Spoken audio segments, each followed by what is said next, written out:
So I continued to work with my sawtooth generator, and I added to that schematic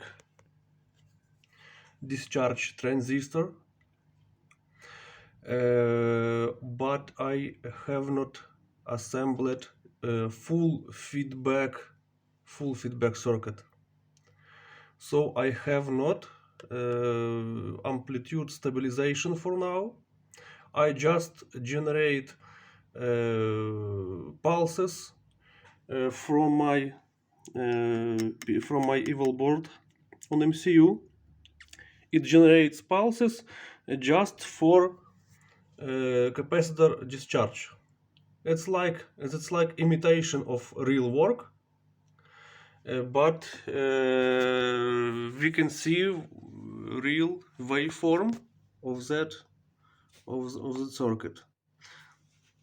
So we can see very accurate line of charge, very accurate line, and I see that I haven't seen any distortion. So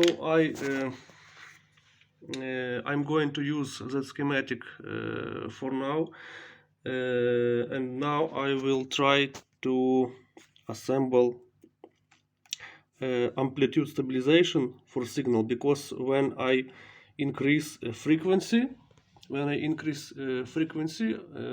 amplitude goes to be smaller.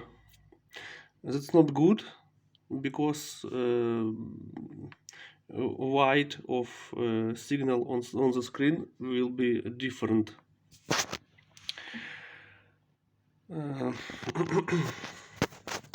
That's real component values: 1 kilo ohm and 5551 transistor, and 2 microseconds pulses are generated from the spin.